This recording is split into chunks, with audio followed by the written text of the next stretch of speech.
सद्गुरुनाथ महाराज की जय। आत्मा त्वं गिरिजामतिः सहचराः प्राणा शरीरं गृहम् पूजाते विषयोपभोगरचना निद्रा समाधि स्थितिः संचारः पदयो प्रदक्षिण विधि स्तोत्राणि सर्वा गिरो यद्यत् कर्म करोमि तदखिलम् शम्भो तवाराधनम् करचरण कृतं वा कायजं कर्मजं वा श्रवणनयनजं वा मानसं वा पराधं विहितमविहितं वा सर्वमेतत् क्षमस्व जय जय करुणाब्धे श्री महादेव शंभो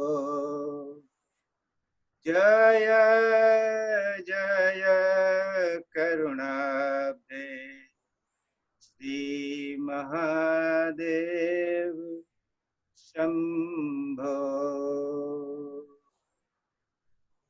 सद्गुरुनाथ महाराज की जय।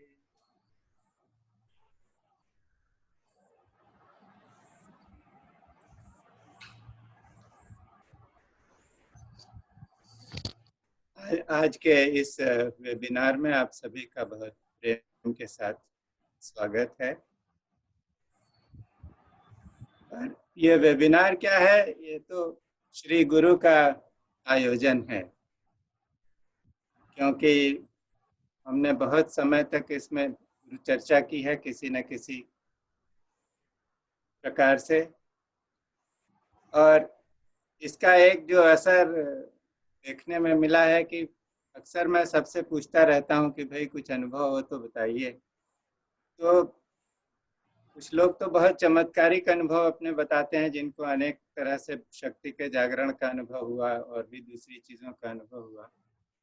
लेकिन असली बात यह है कि इस कार्यक्रम के पीछे गुरु कृपा की शक्ति होने की वजह से हर व्यक्ति को कुछ न कुछ तो अनुभव जरूर हो रहा है, जिसके कारण से ये लोग अपने आप मंगलवार को इस कार्यक्रम में खींचे हुए चले आते हैं। तो ऐसे मैंने दो एक लोगों से बात किया था तो कुछ बहुत अच्छे अनुभव सुनने में आए। तो एक हमारी बैचमेट हैं लक्ष्मी प्रसाद, जो कि अपने ही ढंग से अपने मन से कुछ साधना करती थी। उसमें कभी ऐसा हुआ कि ऐसे अनुभव हो गए कि शक्ति का जागरण इतना तीव्र हुआ कि उसको संभालना मुश्किल हुआ, तो उससे एक भय का निर्माण हुआ, या नहीं तो हुआ तो कुछ नहीं हुआ, पता नहीं चलता था। तो जब ये वेबिनार शुरू हुए तो मैंने उनको इधर का एक वीडियो लिंक भेजी थी, उनको आमंत्रित किया कि आप देखें। तो उनके मन में थोड़ी शंका थी कि कुछ करने पर ऐसा शक्ति का जागरण तो नहीं होगा जिससे कि हमको कोई दिक्कत हो।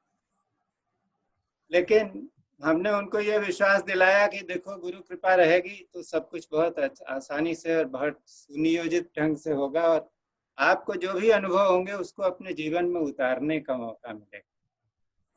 तो उन्होंने वो शुरू किया वेबिनार के वीडियोस देखना, और उनको शक्ति के जागरण का भी अनुभव हुआ और भी अनुभव हुआ। तो उन्होंने अपनी ही ज़बानी कुछ एक अनुभव भेजा है जो मैं आप सब लोगों को सुनाना चाहता हूँ। बाद में इसलिए नहीं रखा क्योंकि ध्यान के बाद सब लोग इतने अंतर्मुखी होते हैं कि बहुत ज़्यादा बात करने का मौका होता नहीं। हेमा जी, वो लक्ष्मी प्रसाद का अनुभव है, ऑडियो है।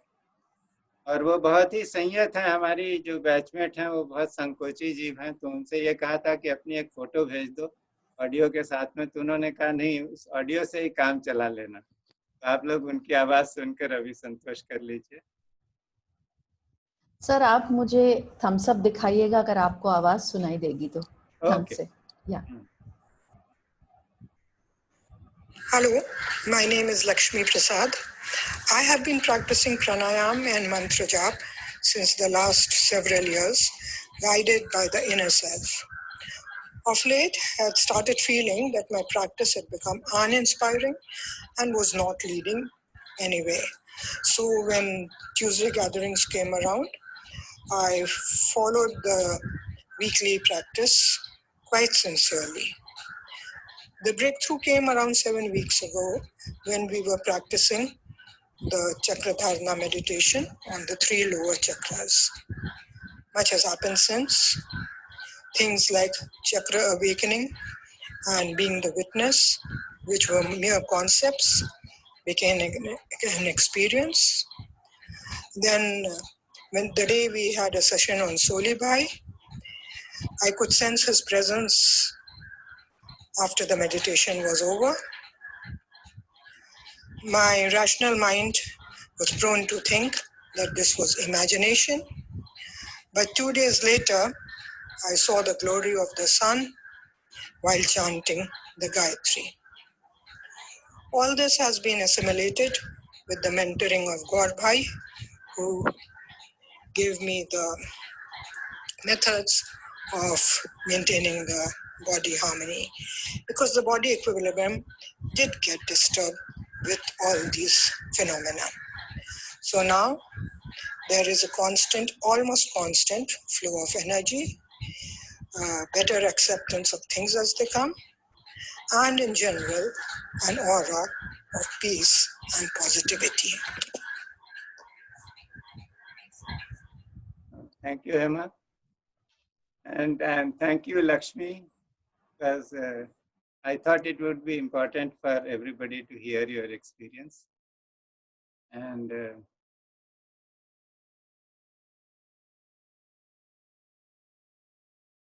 ये तो शक्ति के जागरण का अनुभव था, और इस तरह से शक्ति जो है वो गुरु कृपा से जागृत होने पर जो हमारी सहनशीलता है उसको टेस्ट नहीं करती है, उसकी सीमा में ही रहती है, इसके बारे में ये अनुभव था। और एक दूसरा अनुभव जो मुझे मिला अपने ही बीच में, हमारी रेगुलर पार्टिसिपेंट हैं प्रिया शबलानी, तो प्रिया ने बताया कि कुछ कुछ चीजें जीवन में घर के काम करने में या कुछ कुछ चीजों में किस तरह से रूपांतरण आया। तो I think Priya is available. Priya, are you there? Yes, you can just share your experience in a few minutes time. जी सर। जी। वेबिनार से पहले ये सब जो कोविड चल रहा था उस चक्कर में एक हो रहा था कि जैसे फियर हो गया था, और इन सब चीजों का जो सब समावेश हो रहा था, डर भी हो रहा था, और हर चीज का ऐसा नेगेटिविटी बहुत ज्यादा हो रही थी। तो उसके बाद गुस्सा बहुत ज्यादा आ रहा था, काम बहुत करना पड़ रहा था। तो वेबिनार जब अटेंड किया, धीरे धीरे ऐसा लगने लगा, जब मैं दिन में काम करती थी तो लगता था कि अभी झाड़ू और पोछा लगाने में बहुत गुस्सा आ रहा है।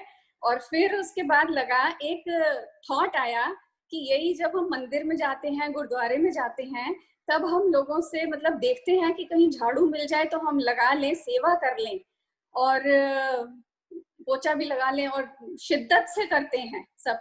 और यही जब घर पे अपने ऊपर ये चीज पड़ रही है, करना पड़ रहा है, तो वो चीज गुस्से में किया जा रहा है, सब कर रहे हैं। और वो थॉट लेके जब मैंने किया तो फिर वो चीज मुझे बहुत सुकून लगा। और कैसे हो गया, हो जाता है, कैसे हो गया वो सब मुझे पता ही नहीं चला, अपने आप काम जो है। और उसके बाद थोड़ा टाइम के बाद ऐसा लगा, अरे ये मैंने कर लिया, ये चीज भी हुई मेरे साथ कि कैसे हो गया ये सब चीजें। और गुस्से में मैं कुछ कुछ बोल देती थी। फिर जब एक बार सर ने कहा था कि आहुति देनी है, जो एक मेडिटेशन कराया था, उसमें मैंने अपने गुस्से की आहुति दी थी। उसके बाद मुझे ये एहसास हुआ कि गुस्सा नहीं करना। जब मैंने गुस्सा करना कम किया, बंद तो नहीं किया, कम किया, तो वो चीज मेरे को मैं बहुत रिलैक्स हो गई। तो मुझे ऐसा लगा कि मौन में ही मौज है, कि हम मौन रहेंगे, मौन के साथ रहते हुए काम करेंगे तो फिर अच्छा वो होगा। तो सर के जो चीजें हैं वो दिमाग में आती रहती थी कि सर ने क्या कहा है, कुछ ऐसी चीजें। तो वो बहुत जिंदगी के कुछ पहलू जो थे वो बहुत वो हो रहे थे, अनुभव, बहुत अच्छे अनुभव हो रहे थे सब चीजों को मिला के। Thank you so much, sir. Thank you, Priya. Thank you for sharing. And I found it a very sort of, useful experience of using, the understanding which is received through meditation by putting that understanding into practice in daily life. So that is why I requested you to share. Thank you so much. So, अभी हम लोग अपने मूल विषय पर आते हैं। आज का टॉपिक हमने लिखा था कि the disciple is, makes the guru come alive. तो ये बात इस माने में मेरे मन में ये ऐसा विषय रखने का आया, क्योंकि गुरु तो क्या है, तो निर्विचार हैं, उनकी कोई ऐसी आकांक्षा या इच्छा भी नहीं है। लेकिन जब एक खाली पात्र उनके सामने आता है, एक डिसाइपल कौन है? जिसने अपना पात्र खाली कर लिया है, इसमें कुछ गुंजाइश है कि कुछ भरा जा सकता है। तो जब ऐसा कोई पात्र आता है तो जो गुरु का प्रेम है वो अपने आप ही जो है उबल कर बाहर आता है और पात्र को भर देता है और वो पूर्ण हो जाता है। गुरु गीता में एक बहुत सुंदर श्लोक है जिसमें वो कहते हैं, भगवान शिव कहते हैं कि नित्यम ब्रह्म निराकारम निर्गुणम बोधयेत परम सर्वम ब्रह्म निराभासम दीपो दीपांतरम यथा। कि जिस तरह से एक दीपक जो दूसरे दीपक को प्रकाशित करता है, उसी प्रकार एक शिष्य को जो नित्य निराकार निर्गुण निराभास परब्रह्म का बोध कराते हैं वे गुरु हैं। तो गुरु के संसर्ग मात्र से ही अगर शिष्य है उसमें कोई भी थोड़ी भी पात्रता है तो उसके अंदर जो गुरु के लक्षण हैं या जो गुरु का स्वभाव है या गुरु की सुगंध है वो अपने आप भरने लगती है और दूसरे लोगों को उसके संपर्क में वही आनंद मिलेगा जो गुरु के आनंद में आता है। ऐसा कुछ आनंद जो है शिष्यों के संपर्क में ही आने लगता है। और एक सद शिष्य का हमारे बीच में बहुत सटीक उदाहरण है मीना महागांवकर, जो कि जिन्होंने, जैसा मैंने बताया था कि 36 वर्षों तक सर की जो है निरंतर उंगले सर की निरंतर सेवा की और उनके पास अनुभवों का अथाह भंडार है। तो हम लोगों ने उनसे कहा था कि आप सर के बारे में कुछ बताएं। तो एक छोटा वीडियो जो था, जो आशीर्वचन रूप में इस वेबिनार के लिए सर देना चाहते थे, वो तो आप लोगों ने पिछले वेबिनार में सुना था। आज वो जो है सर के बारे में कुछ और अंतरंग बातें बताना चाह रही हैं, तो उनका वीडियो है, अभी हम उनको सुनेंगे और देखेंगे। और इसको सुनते ही आपको पता लग जाएगा कि मीना ताई का जो सूत्र है वो सर से किस तरह से घनिष्ठता के साथ जुड़ा हुआ है और वो किस भाव से बोल रही हैं। जो भाव है उसका हर एक को प्रत्यक्ष अनुभव हो जाएगा।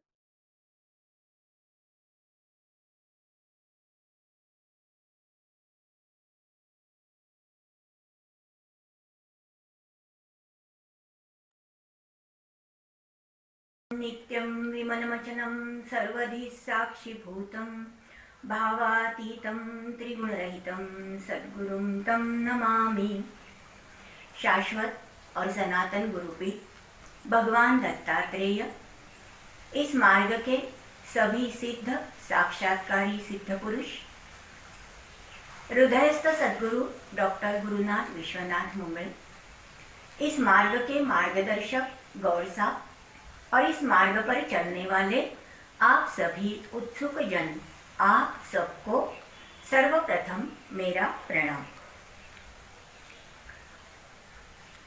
पिछले ट्यूसडे गैदरिंग में गौर साहब ने सोली भाई के लिए जो बातें बताई, सोली भाई की बातें बताई, और वो बताते समय मानो बहुत आनंद जो चारों ओर फैल रहा था। हृदय बहुत आनंदमय हुआ और मन में आया कि सदगुरु गुरु तत्व तो एक ही है।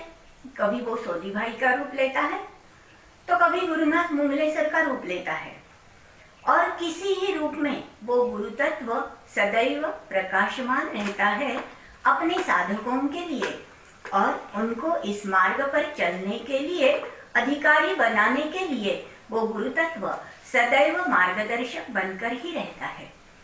ये बातें बरोज की जब मैं सुन रही थी तो मेरे मन में मुंगलेसर की बातें सब याद आने लगी।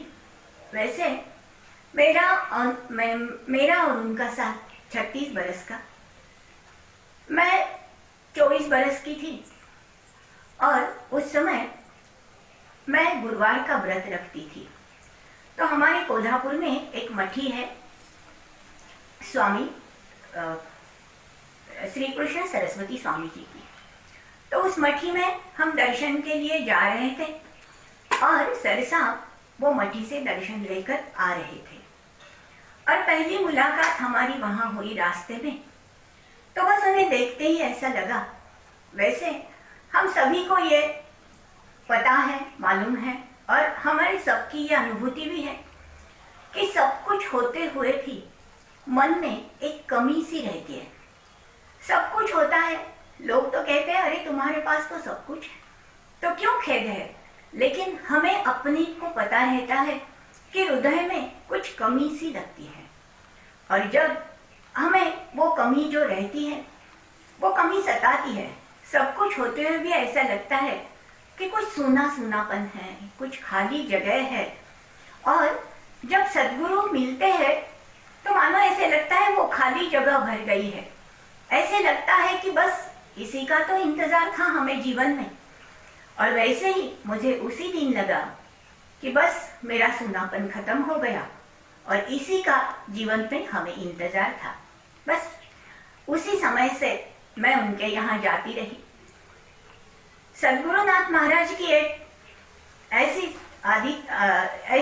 ऐसे उनका एक नियम था कि जब कोई भी आए तो प्रपंच की बातें कम करते थे, और कहते थे कि जब तुम्हें इस पृथ्वी पर आ ही गए हो, जन्म ले ही लिया है, तो वो जन्म का कुछ सार्थक कर दो। और वो सार्थक कैसे होगा कि जिस जीव को जिस शिव की तलाश है उसके लिए कुछ तो करो। 2 मिनट करो, 5 मिनट करो, कोई भी एक नियम करो, एक जाप करो, और तुम्हारे खाली क्षण वो परमात्मा के रूप में भर दो। ऐसा उनका नियम था, और जो भी उनके पास आता तो उन्हें वो कुछ साधन देते। और जब लोग आते बाद में मिलने को तो पहला प्रश्न ये पूछते कि तुम्हारा साधन कैसे चल रहा है।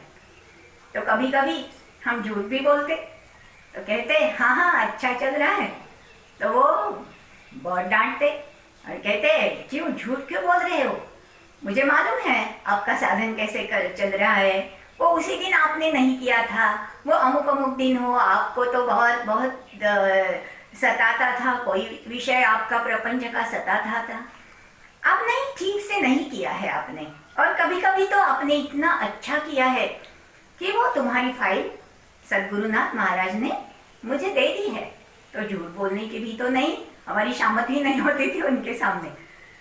तो ऐसे ही एक दिन ऐसे हुआ कि उन्होंने जो साधन दिया था वो साधन पूरा हो गया, और मुझे बहुत आनंद हो गया।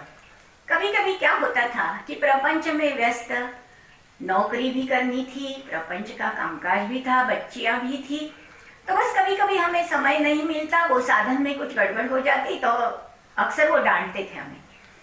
तो उस दिन ऐसे हो गया कि मेरा साधन बहुत अच्छा हो गया, और जब उनके पास गई तो बस मन में बहुत आनंद हुआ था।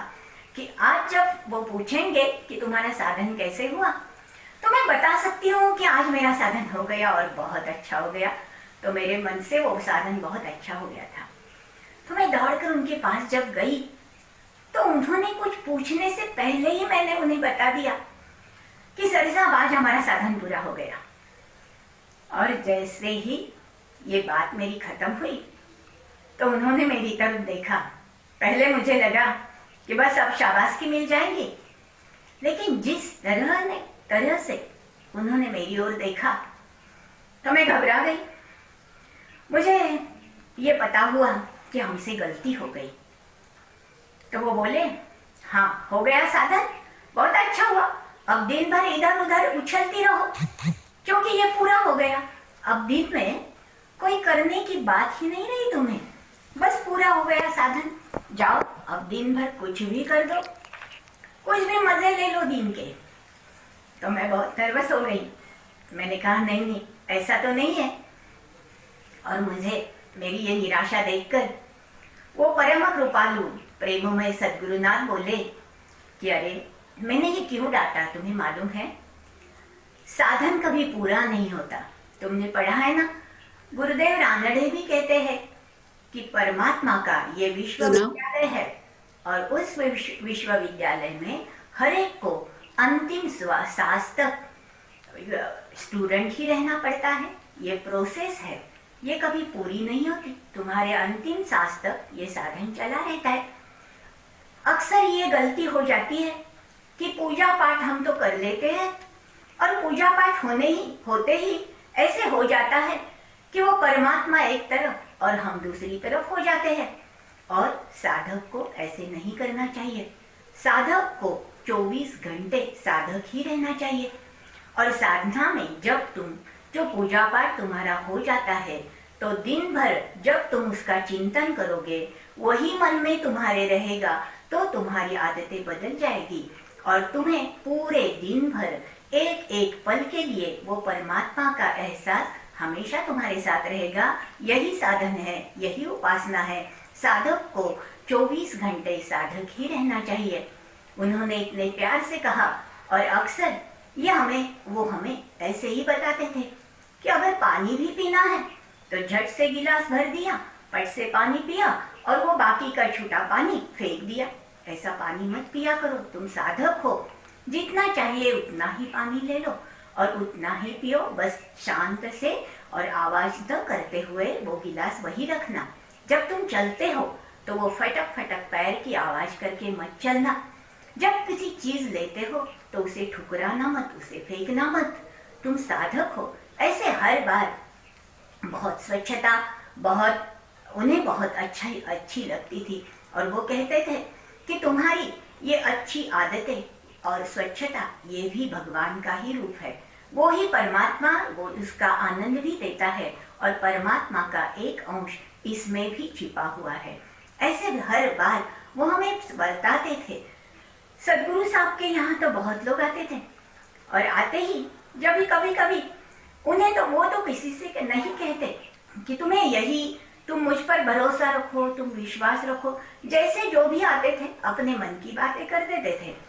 तो ऐसे ही एक उनके मित्र यहाँ आए और उन दिनों हम गाणगापुर को आए थे और गाणगापुर में जाते समय वो वहाँ जो हम कोल्हापुर से निकलते थे तो एक कार थी, वो पुराना मॉडल है, अभी वो मालूम नहीं मुझे है भी नहीं, 118 एनी गाड़ी थी वो। तो वो गाड़ी देखते ही बस ऐसा लगता था सदगुरु साहब अक्सर उस गाड़ी से ही कहीं आते जाते थे। तो वो गाड़ी को देखकर ऐसे लगता था कि कहीं भी वो गाड़ी रखी हो, लेकिन उस कार पर सदगुरुनाथ महाराज की आभा तो बस फैली हुई है। इतर कार से सहज से वो कार अलग ही दिखाई देती है और बहुत चमचमाती है, ऐसे हमें लगता था। तो हमने बस उस लेख में ऐसा लिख दिया कि वहां सब कार तो खड़ी थी, लेकिन वो 118 एनी तो बहुत प्रकाशमान थी और जैसे ही हम उस कार की ओर देखते तो हमें ऐसी प्रतीति होती थी कि सदगुरुनाथ महाराज का चैतन्य वही है। तो वो उनके मित्र आए और उन्होंने मुझे कहा कि अरे वो तुम्हारा लेख तो मैंने पढ़ लिया और उसमें तुमने लिखा है कि वो 118 एनी, तो तुमने ऐसा लिखा है कि वो सबसे अलग दिखती थी। तो ऐसे कैसे लिखती हो तुम, ऐसे कैसे तुमने लिख दिया? बाकी लोगों को कैसा पता चलेगा कि वो सद्गुरुनाथ महाराज की कार है? तो हमने कहा तो कि वो अलग सी ही दिखती है, और कोई जाने या न जाने, माने या न माने, लेकिन कोई चीजें अलग होती है ये तो सबको मालूम पड़ता है, और वो चीज दिखाती है। जैसे हम कहीं जाए तो किसी घर में आते समय ही हमें से लगता है कि ये घर बहुत प्रसन्न है, और कभी किसी घर में जाते हैं तो हमें ऐसी उदास सी महसूस होती है कि वहाँ एक उदासी सी फैली है। ये बातें तो कोई कहता नहीं, लेकिन हमें एहसास होता है। और वह उनके साथ बहुत बात करती रही और बहुत बहस किया हमने, और सद्गुरुनाथ शांत चित्त से वो हमारे दोनों की बहस सुन रहे थे। जब मैं भी ऐसे बहस करने लगी तो वो भी बाद में शांत होकर चले गए। अब मुझे तो बहुत अच्छा लगा कि कैसे मैंने अपनी बातें उन्हें समझाई। तो उस दिन मुझे भी बहुत रोब था, मैं भी बहुत रोब से कहने लगी और सद्गुरुनाथ महाराज को कहने लगी, अच्छा क्या ना मैंने, देखो मैंने उन्हें कैसे बता दिया। तो वो शांत चित्त से बोले, क्यों, मैंने क्या तुम्हें एजेंट, हमारा एजेंट बना रखा है? तो मैंने कहा नहीं। तो फिर तुम क्यों भलाई कर रही थी? तुम्हें क्या महाराज ने कहा है कि तुम्हें हमारा कुछ जो हमारी बातें हैं वो तुम ही बताओ सबको? ये तुम्हारी अपनी अनुभूति है, और वो तुम्हें स्व संवेद्य कहते हैं ज्ञानदेव महाराज से। तो तुम क्यों ये ऐसी बड़बड़ करके ये सबको बता रही हो? ये काम तुम्हें किसी ने नहीं दिया है, ना तुम कोई एजेंट हो, और ना महाराज चाहते हैं कि तुम उनका विश्वास दूसरों के प्रति प्रकट करो। तुम बस अपना सोच लो। और ऐसे ही हम तो शांत हो गए, और लगा फिर उन्होंने बहुत समझाया कि ऐसे बहस करने से बहुत लोग आएंगे, कोई कहेगा हमारा विश्वास है, कोई कहेगा विश्वास नहीं है, कोई कहेगा ये ऐसी बातें कैसी होती है, तो कोई कुछ भी कहेगा, और तुम्हें हर वक्त उनका जवाब देना पड़ेगा, और ऐसे जवाब देते ही आयुष तो निकल जाएगा, और इसका कोई फायदा नहीं। इससे सिर्फ तुम्हारा आत्मक्षय होगा, तुम अंदर से अंदर ही खाली होती जाओगी। ये नहीं भाई, ये बात साधक को कभी नहीं करनी चाहिए। ऐसे हर बात वो सिखाते थे, हर बात वो बस हमें कहते थे। ऐसे ही एक दिन एक साधक आ गए, तो आते ही उन्होंने कहा, सर साहब ने उन्हें कहा, वो फैमिली पूरी आई थी, तो सर साहब ने कहा, अरे भाई क्या बात है, तुम आते ही यहाँ बहुत सारे पंछी जमा हो गए, और देखो वो पंछियों की आवाज भी हमें आ रही है, तो ये पंछियों से आपका क्या कनेक्शन है? तो वो हंसकर बोले, अरे यही बात तो हमारे मन में थी, हमें अभी ट्रांसफर हो गई है। पहली जगह जो हम थे तो वहाँ हमारे घर में बहुत बड़ा टेरेस था, और हमें यह आदत थी कि हम पंछियों के लिए कुछ धान पानी रखते, और पंछी हर रोज सुबह आकर वो सब समाप्त कर जाते, और हमें बहुत अच्छा लगता था। लेकिन अब हम शिफ्ट हो गए, दूसरी शहर में आए हैं, तो वहाँ बस हमारे यहाँ टेरेस ही नहीं है, तो हमें बहुत सुना लगता है, खाली लगता है कि हम पंछियों के लिए कुछ नहीं रख सकते, और वहाँ ऐसी जगह ही नहीं है, तो इसलिए हमें बहुत बुरा लग रहा है। तो आपने कैसे समझा कि हमें पंछी हमारे साथ वो आए हैं, और आपको कैसे पता कि पंछियों को हम ऐसे देते थे? तो सर साहब हंसकर बोले, वो पंछी मुझे बताते हैं, और वो कहते हैं उसी घर में नहीं तो किसी बाहर भी तुम कुछ धान और कुछ पानी पंछियों के लिए रख देना, वो पंछी तुम्हें याद करते हैं। और जब ये तो अचरज में हम लोग पड़ जाते, ऐसे वो किसी को बोलते। एक दिन कोई आए तो बहुत टिक टॉक में आए थे, और आते ही सर साहब ने उन्हें बहुत अप्रिशिएट कर दिया, अरे तुम्हारी ड्रेस बहुत अच्छी है, तुम बहुत अच्छे। तो वो भी फूल गए, और वो कहने लगे, हाँ मुझे तो ऐसी आदत ही है, मैं बहुत टिप टॉप में रहना पसंद करता हूँ। तो बस हंसकर सर साहब बोले, अरे ये तो कपड़े अच्छे पहनते हो, लेकिन कभी कभी तुम्हारी जो रूम है उसका भी ख्याल करते रहो, वो भी कुछ टिप टॉप रखते रहो, और उसमें जो तुम कपड़े रखते हो वो भी अच्छी तरह से रखना। हाँ, तो बस उन्हें भी ये बात समझ आई। सबको ऐसे बोलते थे, प्रचिति देते थे, अनुभूति देते थे, लेकिन जब हम कहते आपको तो सब समझ आता है, तो कहते थे इसमें कोई अचरज की बात नहीं है और ये चमत्कार नहीं है। एक बात तुम सब लोग याद रखो कि चमत्कार नहीं होते हैं, चमत्कार होते भी है तो वो परमात्मा की इच्छा से होते हैं। और ये बातें सब समझ लेना, इसमें कोई बड़ा ज्ञान नहीं है। मानो सब जग की भी बातें तुम्हें समझ गई, क्या होगा उससे? तुम्हारी तो कोई प्रगति नहीं होगी इससे। और इसलिए तुम बस एक ही बात करना, अपने महाराज के चरण कमलों पर बस पड़े रहना, यही साधन है और यही उपासना तुम्हें करनी है। बार बार ये कहते थे, हमें कोई चमत्कार का जग तो उन्होंने नहीं दिखाया, और जब भी दिखा तो उन्होंने उसके पीछे का जो विज्ञान था वो भी प्रकट किया। और हर बार वो कहते थे कि तुम चमत्कारों पे मत जाना, ये अध्यात्म नहीं है, ऐसे बार बार बताते थे। लेकिन वो ज्ञान था, वो ज्ञान का सागर इतना अमर्याद था और वो ऐसे छलकता था, जब कोई आता था, कोई सवाल पूछता था तो मानो अंदर से ऐसे जवाब आते थे कि देखने वाले दंग रह जाते। एक दिन ऐसे ही हुआ कि कोई एक सावाए और बड़े अधिकारी पुरुष थे और कहने लगे कि मुझे मालूम है, लेकिन ये सब परमात्मा है, भगवान है, लेकिन आज मैं वाड़ी हो आया और वहां एक पद कोई गा रहे थे और जब मैंने वो सुना तो मुझे बहुत हंसी आ गई। तो वाड़ी की बात निकलते ही सरसा तो वाड़ी की कुछ भी सह नहीं सकते थे। वाड़ी उनका मर्म स्थान था। वाड़ी की कोई, जब हम इधर उधर घूमते थे तो कोई बस भी दिखती थी वाड़ी की ओर जाने वाली, तो बस प्रणाम करते थे और हमें कहते थे, देखो ये गाड़ी कितनी भाग्यशाली है, वो महाराज के यहाँ रोज जाती है और उसकी मिट्टी से उसका वो पावन हो गई है। ऐसे उनकी महाराज के प्रति और वाड़ी के प्रति इतनी दृढ़ भावना थी। तो वैसे साहब हंसने लगे, मुझे बहुत हंसी आ गई। तो सर साहब ने क्या हुआ, किस लिए तुम हंसी आई तुम्हें? तो वो साहब कहने लगे, वहां एक पद गा रहे थे और उस पद में वो गा रहे थे, कोटि ब्रह्म हत्या हरिति करिता दंडवत। बहुत सुंदर पद है वो।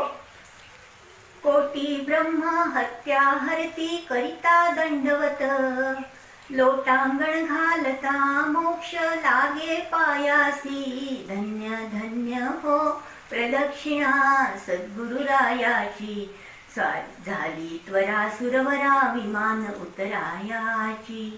तो वो पद तो सरसा को बहुत अच्छा लगता था, लेकिन उन्होंने बस एक लाइन ली और कहने लगे कि कोटि ब्रह्म हत्या हरिति, माने तुमने कितनी भी हत्या की हो, बस महाराज के यहाँ जाओ और नतमस्तक हो जाओ, शरणागत हो जाओ, एक साष्टांग प्रणिपात करो तो वो बस वो पाप धुल जाएगा, ऐसा अर्थ उन्होंने बताया। तो सर साहब शांत चित्त से उन्हें बोले कि ये जो तुमने शब्दार्थ मुझे कहा है कि कोई भी पाप करो, कितनी भी हत्या करो और महाराज के यहाँ जाकर नतमस्तक साष्टांग दंडवत जाओ तो वो पाप दूर हो जाएगा, ये अर्थ तुम्हारी बुद्धि से निकला है। और जो अध्यात्म में लिखा रहता है वो किसी सिद्ध ने लिखा है, किसी साक्षात्कार ने लिखा है, और अनुभूति लेते लेते वो अनुभूति उन्होंने शब्दों में प्रकट की है। वो अनुभूति ऐसे नहीं शब्दों में शब्दांकित नहीं की जा सकती। तुम्हें मालूम है ब्रह्म हत्या यानी क्या? तो उन्होंने बोला ब्रह्म हत्या यानी मैं किसी की ब्राह्मण की हत्या करूं। तो उन्होंने कहा नहीं, ब्रह्म हत्या क्या है मालूम है तुम्हें? तुम्हारे आयुष में जो जो पल तुमने परमात्मा के याद के सिवा गुजारे हैं उसे ब्रह्म हत्या कहते हैं। और वो पल तुम जब उसे दिल से याद करोगे तो वो पाप निकल जाएगा, यही इसका अर्थ है। बस वो अवाक से हो गए। फिर सर साहब कहने लगे, अरे दिन भर हम इधर उधर टहलते रहते, कोई ना कोई बातें करते हैं, बस जिसने ये सब कुछ हमें दिया है उसको याद करना ही भूल जाते हैं। और वो भूल जाना है, वो हर पल उसे जो भूल जाना है, और ये हर पल जो हम भूले से रहते हैं, वो इससे बड़ा पाप जिंदगी में और कुछ नहीं है। और आयुष में ये जो पाप हम अक्सर करते हैं, वो पाप दूर करने के लिए महाराज ने ये बातें बताई है कि तुम जब भी मुझे याद करोगे, शरणागत हो जाओगे, नतमस्तक हो जाओगे, मुझे दिल से याद करोगे, तो वो सब पापों से तुम्हें छुटकारा मिलेगा। ऐसा उसका अर्थ है। सब हम सुनने वालों के आंख में पानी आ गया और सब आपके यहाँ शरणागत हो गए। ऐसे अर्थ बताते थे, लेकिन वो कभी किसी पर चिढ़ते नहीं थे, वो कभी किसी मन में किसी के लिए बद्दुआ नहीं देते थे। वो कहते हैं ऐसी जो विचारधारा है, ऐसा तो नहीं है, भगवान तो नहीं तुम्हें कहता कि बस मुझ पर विश्वास करो, और वो भी कभी नहीं कहते थे कि तुम विश्वास करो। वो कहते थे तुम्हारे मन में जो तुम्हें लग रहा है वो तुम करो, लेकिन वो बात सही है या गलत है इसका अंदाजा तुम्हें अपने हिसाब से नहीं लगाना चाहिए। जो परमात्मा की लेन देन है, वो जो परमात्मा तुम्हें सिखाते हैं, वो सीख तो तुम अंदर उतारो ही, और वो सीख से ही तुम सूझ जाओ कि क्या गलत है और क्या सही है। ऐसी बातें हमेशा अक्सर चलती रहती थी। दिन का पूरा दिन तो उनके साथ बिताते ही समय का तो कभी पता ही नहीं लगता था। और उनकी ये दिनचर्या ही ऐसी थी कि हर पल, हर क्षण, हर समय उनका सिर्फ महाराज की याद में ही जाता था। और उनके आसपास जो लोग थे उन्हें भी यही एहसास होता था कि बस हम महाराज के साथ यहाँ हैं, और बस हमें महाराज का वो आवरण है, जो आवरण है वो हम पे इतना छाया हुआ है कि बस हम ऐसे ही विश्वास से रहते थे, और कोई डर तो मन में था ही नहीं। कोई बात हो जाए तो उन्हें कहेगी तो वो बस सब कुछ ठीक हो जाता है, ऐसे ही विश्वास में, और तो जिंदगी चलती रहती थी।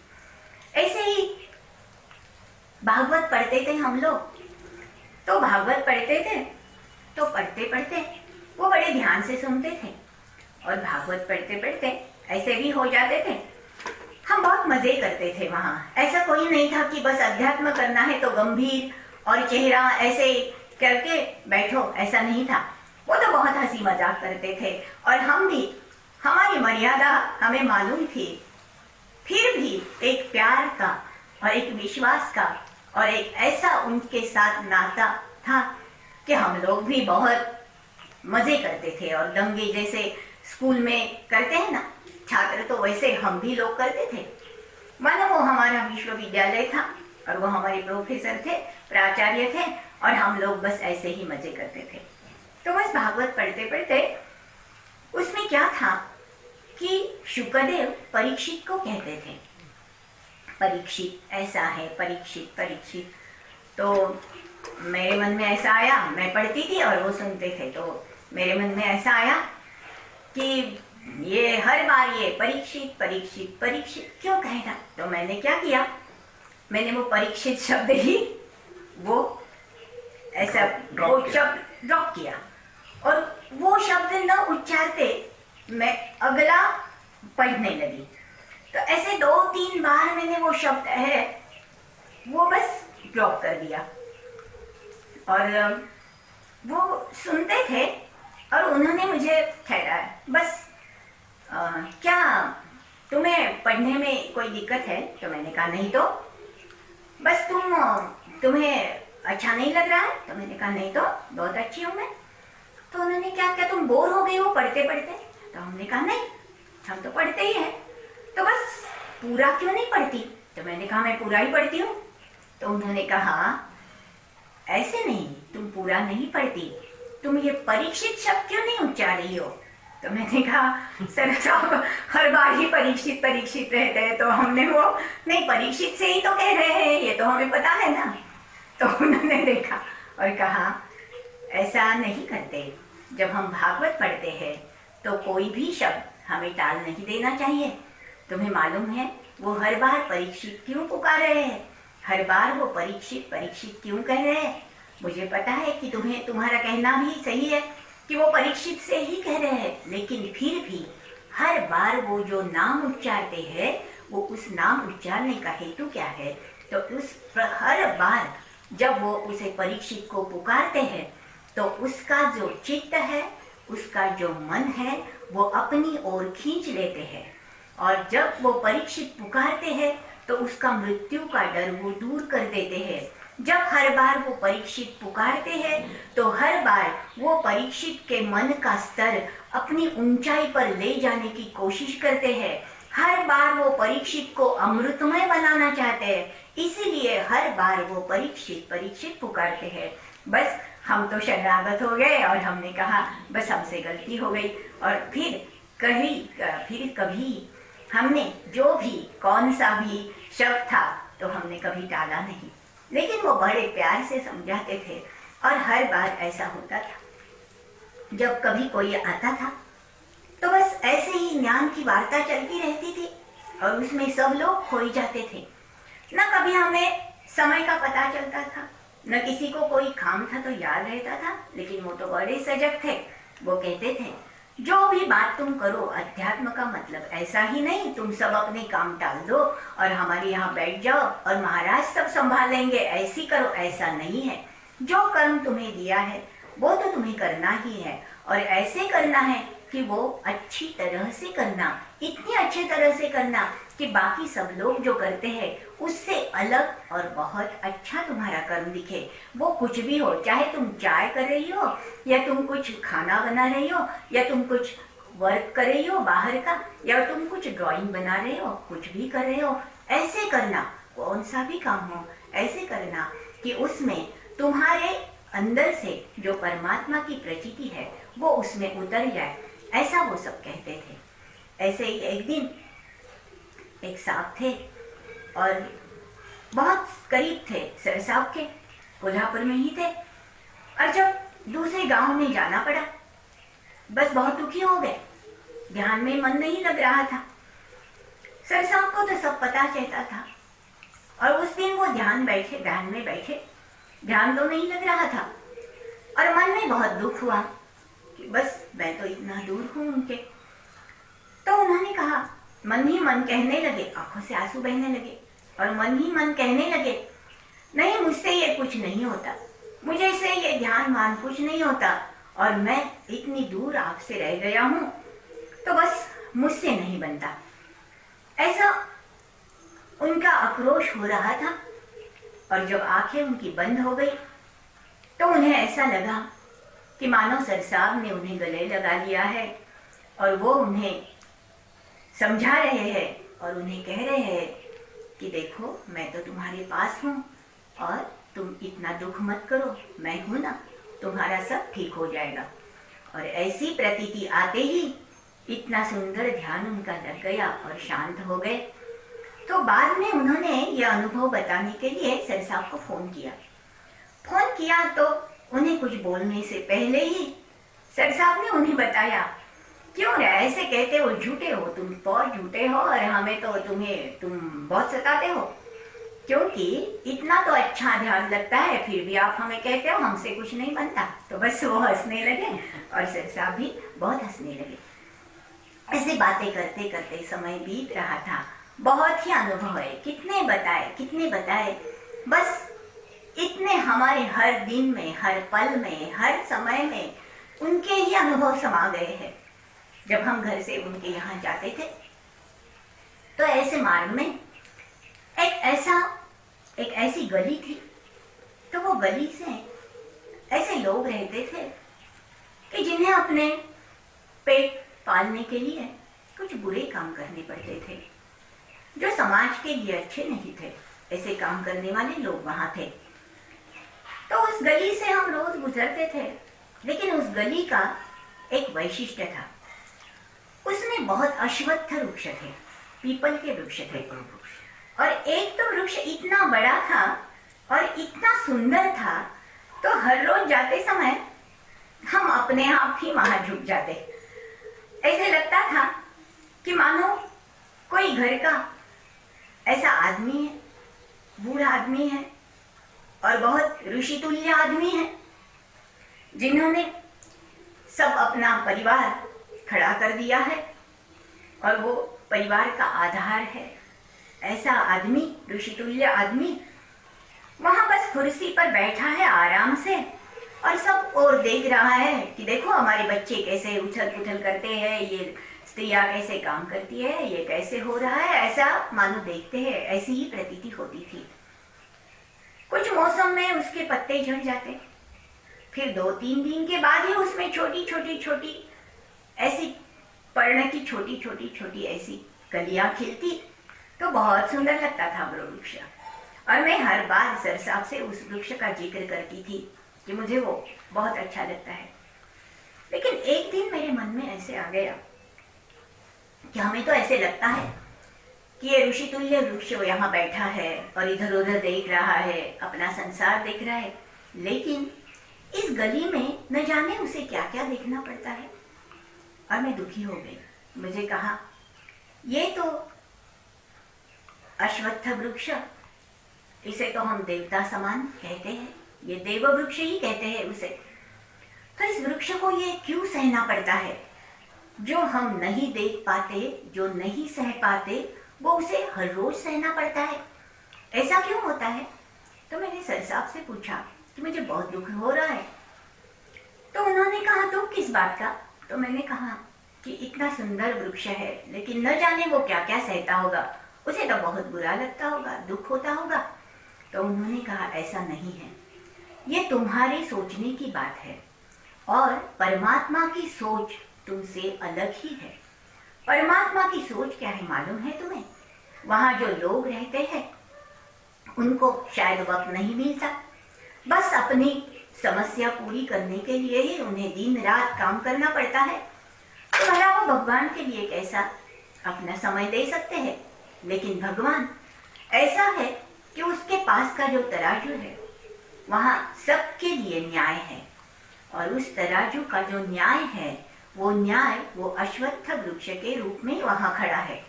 उन्हें कुछ समय नहीं है तो वो वृक्ष वहाँ परमात्मा ने ही रखा है, और वो वृक्ष उन्हें शांति देता है। उन्हें दिन भर जो करना पड़ता है, उन्हें जो मेहनत करनी पड़ती है, उन्हें जो गलत काम करने पड़ते हैं, उस सब काम से जो उन्हें पश्चाताप होता है, मानो उस पर एक छाया उस वृक्ष की रहती है और कुछ शांति उन्हें मिल जाती है वृक्ष के माध्यम से। ऐसी ये बात है, और ये बात बहुत मन को छू गई। और ऐसी ही बातें, अलग अलग तरह की वो बातें वो अक्सर हमें कहते थे, बड़े प्यार से कहते थे, सिखाते थे, कभी डांटते भी थे। लेकिन उनका डांटना ऐसा था कि उनके डांटने के बाद जब वो प्यार करते हैं तो बस हमें ऐसा लगता था कि बड़े हम तो गलतियां करें और वो डांटे तो बहुत प्यार हमें मिलेगा। ऐसी भावना हम सबके मन में थी और इसी भावना से जिंदगी भी गुजर रही थी। ऐसी अनेक बातें हैं, तो वो बातें कहते कहते वक्त तो बस कम पड़ जाता है। कितनी बातें याद करें, हम तो अक्सर याद करते रहते हैं। इस बार उन्होंने ये किया था, वो कहा था। जब वो कुछ लिखते थे तो लिखने का उनका एक अलग ढंग था। वो बातें करते थे, किसी से फोन पे बात करते थे, लेकिन उन्हें कभी डिस्टर्ब नहीं होता था। तो वो डिस्टर्ब नहीं होता था, हमें कैसा था, एक पद्य जब रचनाएं करते थे तो एक पंक्ति हमें देते और फोन पे बात करते, और हमारे लिख कर पूरा होने के पहले ही दूसरी पंक्ति देते। तो हम कहते आपको डिस्टर्ब नहीं होता, ये हमारा ऐसे है, वो अनुसंधान छूटता नहीं आपका। तो वो कहते थे कि मेरा तो ये नहीं है, महाराज मुझे बताते हैं और बस मैं तुम्हें ये बताता हूँ, तो इसमें मेरा कोई नहीं। जब भी वो कभी लिखते थे, कुछ बोलते थे, तो उन्हें कभी उसके लिए किसी की जरूरत नहीं रहती थी। ऐसे ही उनका अनुसंधान अंदर से ही लगा रहता था, और कोई भी काम वो कर रहे हो, वो अनुसंधान कभी छूटता नहीं था।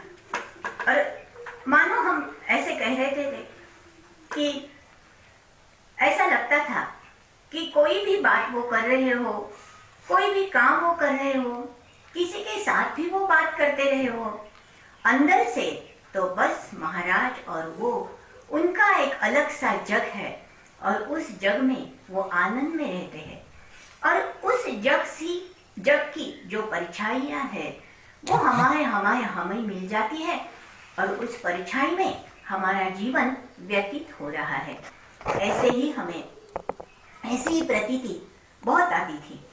लोग कहते थे जब अध्यात्म की बात आती है तो ऐसे लगता है कि कोई चमत्कार हो जाए, कोई दृश्य दिख जाए, और ऐसी अनुभूतियां है जो हम पढ़ते हैं कहीं तो बस उसकी अनुभूति हमें आ जाए।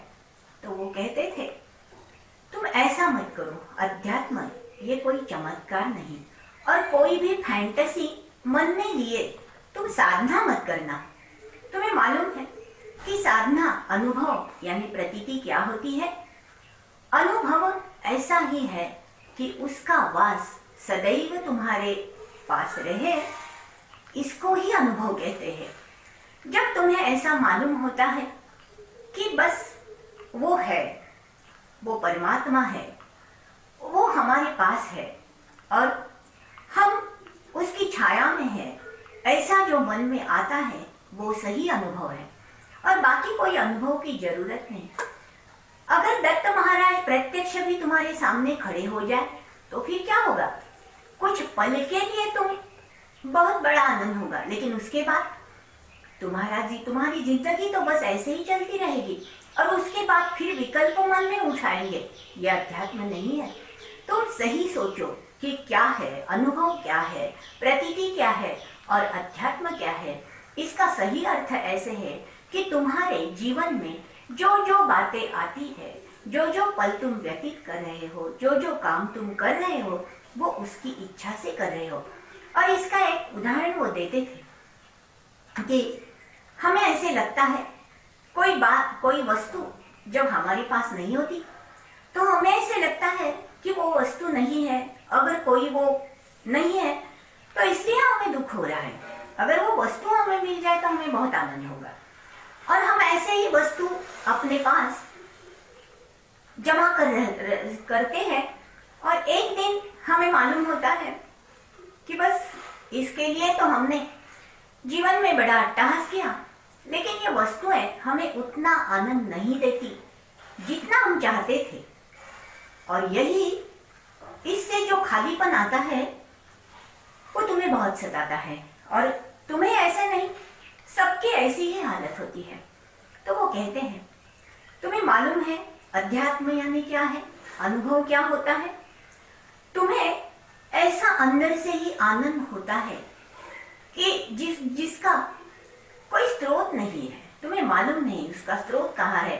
और वो आनंद जो होता है वो किसी वस्तु से नहीं होता, किसी व्यक्ति से नहीं होता, किसी बात से नहीं होता और कोई हालत से नहीं होता। ऐसे ही एक आनंद तुम्हारे अंदर से उभर आता है और बस वो आनंद तुमसे बहता रहता है, बहता रहता है। ये क्या है मालूम है? ये है परमात्मा की असली प्रतीति। और ये प्रतीति सबने तो ले ली है, लेकिन क्या होता है कि हम अक्सर ऐसी शिकायतें ही करते हैं और उनसे तो हम बहुत ज्यादा शिकायतें करते थे। तो हम कहते थे हाँ माँ, हाँ वो आनंद होता है हमें, लेकिन वो बह जाता है और वो 1-2-5 मिनट या आधे घंटा ज्यादा से ज्यादा रहता है और फिर बस हमें दुख होता है। तो वो कहते हैं वो क्या तुम्हारा देना लगता है कुछ परमात्मा, तुम्हें कुछ करना नहीं, तुम ऐसे क्यों सोचते हो? वो आनंद जो है वो आनंद परमात्मा की।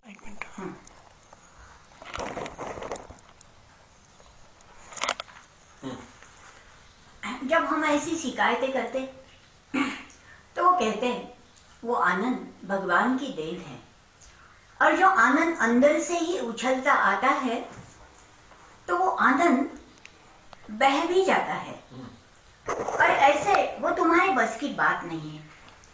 तुम कहोगी कि मैं उसे रोकूंगी तो वो रोकना अच्छों को नहीं आया है।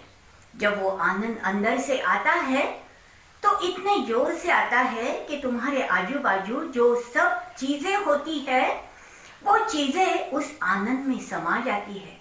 उन चीजों को वो आनंद लपेट लेता है और वो आनंद बांटना ही अच्छा होता है। तो तुम कहोगी कि बस बांटते और हम तो खाली हो जाते, तो ऐसा नहीं होता। परमात्मा की योजना ऐसी होती है जब जब वो आनंद तुम्हें मिले वो भला बिखर भी जाए वो बांट भी जाए तो भी उस आनंद की कुछ बूंदे तुम्हारे अंदर रहती है और बूंद बूंद से महासागर बनता है। लेकिन ये 1-2 दिन की बात नहीं है, 1-2 दिन का ये किस्सा नहीं है। इसके लिए तुम्हें क्रम विकास रहता है और ये क्रम क्रम क्रम से ऐसे हो जाता है और जो आनंद तुम में समा जाता है वो आनंद बूंद बूंद से बढ़ता है। एकदम ऐसा महासागर नहीं होता और जब हो जाए तो वो तुम सह नहीं सकोगी। इसलिए परमात्मा तुम्हें जितना ही सहज लेती हो तुम, उतना ही परमात्मा तुम्हें देता है और हर जीव के लिए उसका यही क्रम विकास वो करता है।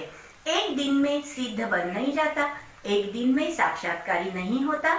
और ऐसे लोग भी होते हैं, लेकिन वो कुछ अलग से होते हैं और वो भी परमात्मा की इच्छा से ही होते हैं। हमारा काम ये है कि हमें ये मार्ग चलना है और मार्ग चलते चलते और जो उसकी बूंद बूंद जमा हो जाती है, उस बूंद से महासागर बन जाएगा और वो बनते बनते बन जाएगा। ऐसे एक दिन का तो ये मार्ग है ही नहीं। ऐसे बताते थे, बहुत सिखाते थे और कहते थे कि जो मार्ग तुम चल रहे हो उस मार्ग पर तुम्हारी निष्ठा भी होनी चाहिए। अगर तुम्हें कोई किसी कहे कि इस युग में तुम ये क्या कर रहे हो, ऐसे क्यों कर रहे हो, कोई मजाक भी उड़ाता है किसी का, तुम जो कर रही हो वो किसी के सामने प्रकट करने में तुम्हें कभी शर्म नहीं आनी चाहिए। जो तुम कर रही हो वो परमात्मा का मार्ग है और वो मार्ग चलते समय किसी की भी दिक्कत नहीं होनी चाहिए। और ये धर्म है और धर्म और निष्ठा के लिए एक बहुत बड़ा प्यारा गीत वो हमें सुनाते थे और वो गीत ऐसा है। आग लगी है पेड़ पे, जलन लगे है पान, जंगल में आग लगी है, सब वृक्ष जल रहे हैं और उस जलते वृक्ष पर एक पंछी बैठा है और वो पंछी को वो जो आग लगी है, वो पंछी तो बहुत नाजुक है, वो सह नहीं सकता है। तो फिर एक मुसाफिर वहां से जो जाता है वो कहता है, आग लगी है पेड़ पे, जलन लगे है पान, ए पंछी तू क्यों बैठा है, पंख है तेरे साथ। अरे पंछी, तुम तो ये आग सह नहीं सकते, फिर भी तुम क्यों बैठे हो वहां? अरे तुम्हें तो पंख है, उड़ जाओ यहाँ पेड़ से, इस पेड़ से दूर जाओ इससे। ऐसे मुसाफिर कहता है तो वो पंछी इतना समर्पक और इतना सुंदर जवाब देता है। तो वो पंछी कहता है, फल खाए इस पेड़ के, गंदे किए है पान। अरे मुसाफिर, ये पेड़ जल रहा है, ये बात मालूम है, लेकिन इसी पेड़ के फल मैंने खाए हैं, इसी से मेरा पोषण हुआ है, मेरी भूख इस फल वृक्ष ने मिटाई है और मैंने इसके पान भी गंदे किए हैं। मेरा देह धर्म सभी इस वृक्ष पे हुआ है, इस वृक्ष ने मेरा पोषण किया है, मेरा जीवन इसी वृक्ष पर व्यतीत हुआ है। फल खाए इस पेड़ के, गंदे किए है पान, यही हमारा धर्म है, जल जाए इसके साथ। और वो इतना सा पंछी कहता है कि हमारा धर्म यही है कि बस अब जो हमने इस वृक्ष से लिया है, वो लिया जो हमने है, वो देने का समय अब आ गया है और लेन देन तो भगवान के राज्य में करनी ही पड़ती है। हमने लिया है तो अब देने की बारी हमारी है, यही हमारा धर्म है, जल जाए इसके साथ। ये पेड़ जो दुख सोच सह रहा है, ये जो जल रहा है, तो हमारी भी निष्ठा ऐसी होनी चाहिए, हमारा भी धर्म यही होना चाहिए कि हम इस पेड़ के साथ जल जाए। इतना सुंदर जवाब वो पंछी देता है और सदगुरु के मुख से ये सुनते ही सबकी आंखें भर आती थी। धर्म क्या है, निष्ठा क्या है, इसका ज्वलंत प्रतीक सदगुरु साहब हमें ऐसे छोटे छोटे किस्सों से बताते थे। अंदर से छू लेने वाली हर एक उनकी याद हर बार बार प्रकट करते ही बस आंखें भर आती है। क्या कहें, कैसे कहें, इतना उन्होंने सिखाया है।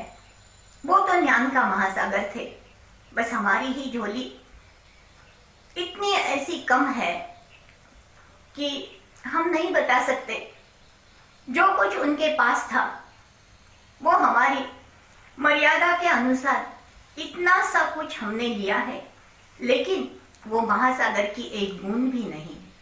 इतना ज्ञान उनके पास था और हर बार वो कहते थे कि जो ज्ञान है वो हमेशा यहाँ रहता है, वो ज्ञान कभी समाप्त नहीं होता। चाहे कौन सा भी समय आए, कैसी भी घड़ी आए, वो ज्ञान कभी खत्म नहीं होता। परमात्मा उसका ज्ञान किसी भी माध्यम से, किसी भी देह से, किसी भी काल में प्रकट ही करता है, क्योंकि ये शाश्वत है और इसके बदले में वो कुछ नहीं चाहता है। ये पत्र पुष्प फल मज भजाव या मिशची केवल, तुम जो कुछ मुझे दे दोगे वो मुझे अच्छा लगेगा, और वो जो तुम दोगे वो वस्तु से नहीं, वो देने के पीछे तुम्हारा जो भाव है वो भाव मुझे बहुत अच्छा लगता है। परमात्मा को और कुछ नहीं चाहिए, उसे बस प्रेम चाहिए। प्रेम का वो महासागर है और प्रेम में ही डूब जाना चाहता है। ऐसी प्रतीति वो बार बार हमें बताते थे। कुछ नहीं चाहिए, बस तुम भाव से उसे पुकारते रहो, चाहे कोई अनुभव आए न आए, तुम बस उसके चरणों पे पड़े रहो। ऐसी ही सीख वो सिखाते थे। ऐसा ही अध्यात्म था, ऐसा ही परमार्थ उन्होंने आयुष्य भर किया और हमें भी सिखाया। और उन्होंने ऐसा सिखाया, जो भी बात हो रही है, अगर पेड़ के पत्ते भी हिलते हैं तो उसकी इच्छा से बस तुम ये कहोगी, तुम ये कहोगे सब लोग, तो ये सिर्फ वाक्य होगा, लेकिन जब तुम साधन करते रहोगे तब ये प्रतीति तुम्हें आएगी। और जब शब्दों से हम कहते हैं तो शब्दों में हमारा अहंकार प्रकट हो जाता है। हमें भला ऐसे उसे हम उसे ऐसे फंसा नहीं सकते। हम चाहे कहते हैं कि सब उसकी इच्छा, लेकिन वो कहते हुए भी, वो शब्द हम निकलते हुए भी, हमारे अंदर का जो मी है वो मी उसमें प्रतीत होता है, और वो जो मी है वो सबको मालूम पड़ता है। तो ऐसे नहीं करना चाहिए। जब अनुभव लोगे, जब ऐसे साधन तुम्हारे अंदर से ही चला रहेगा, हर पल जब तुम परमात्मामय हो जाओगे, और यही अभ्यास है, यही साधना है, यही साधना जब करते रहोगे, तब तुम जब कहोगे कि पेड़ का पत्ता भी हिलता है तो इसकी इच्छा से, तो उसकी प्रतीति आएगी और वो दिल को छू जाएगी। वरना सब बातें ऐसी होती है, यहाँ से आती है बस वहाँ गुजर जाती है और हम अंदर ही अंदर खाली ही रह जाते हैं। ऐसी हमारी आदत नहीं होनी चाहिए। ऐसा अध्यात्म वो सिखाते थे। एक दिन किसी ने उन्हें पूछा कि एक सवाल हमारे मन में है। उन्हें सवाल बहुत अच्छे लगते थे। जब कोई भी आता था तो वो कहते थे पूछो पूछो, कुछ भी सवाल पूछो, और ऐसा सवाल पूछो कि बस उसका जवाब देने में बहुत वक्त लगेगा। लेकिन ऐसा सवाल कभी कोई पूछ नहीं सका, क्योंकि जब भी सवाल आता था तो बस उसका जवाब एक क्षण के एक पल में ही उनसे निकल जाता था। उन्हें कभी टाइम नहीं लगता था जवाब देने में। तो किसी ने पूछा, सब कहते हैं सद्गुरु तत्व तो अलौकिक है और वो परम है, तो बस हमें ये बताइए इस जग में सद्गुरु के सिवा और ऐसा क्या है जो बहुत महत्वपूर्ण है। तो बस उन्हें लगा कैसा सवाल हमने पूछा है। हम भी लोग देखते रहे कि बस अब क्या जवाब आएगा। सद्गुरु से महान तो कुछ भी नहीं है, और ये सद्गुरु के सिवा क्या है इसमें, तो क्या जवाब आएगा। तो पल भर में उन्होंने जवाब दिया कि हाँ, एक बात तो है ही, वो सद्गुरु से भी महान है। और वो बात क्या है मालूम है? वो बात है सद्गुरु के प्रति तुम्हारा जो प्रेम भाव है, वो प्रेम भाव सबसे महत्वपूर्ण है। और सद्गुरु से भी ज्यादा है तुम्हारा सद्गुरु के प्रति जो प्रेम भाव है, वो महत्वपूर्ण है। और वो जवाब सबने अपने दिल पर रेखित कर दिया है। इतना सुंदर जवाब, कितनी बातें कहें उनके विषय में। कुछ भी कहे तो ऐसा लगता है कि मानो कुछ अधूरा अधूरा सा ही है, अभी वो शब्दों में नहीं समा पाते। ऐसे लगता है और बहुत कुछ बातें हैं जो हम कह नहीं पाते हैं और हम कह नहीं सकते हैं। इतनी बातें हैं, इतने पल गुजारे हैं, इतना ज्ञान लिया है, लेकिन हमारी मर्यादा ऐसी है वो हम प्रकट कर नहीं सकते। कुछ भी लिखते थे तो पंक्तियां इतनी महत्वपूर्ण लिखते थे और कहते थे कि मेरे जीवन में मैंने जन्म क्यों लिया है मालूम है तुम्हें? ऐसा पूछते थे सभी को, क्यों लिया है? तो मुझे गुरुचरित्र की पोथी पढ़नी है, इसलिए मैंने जन्म लिया है। मेरा जन्म हुआ है महाराज के चरणों पर नतमस्तक होने के लिए।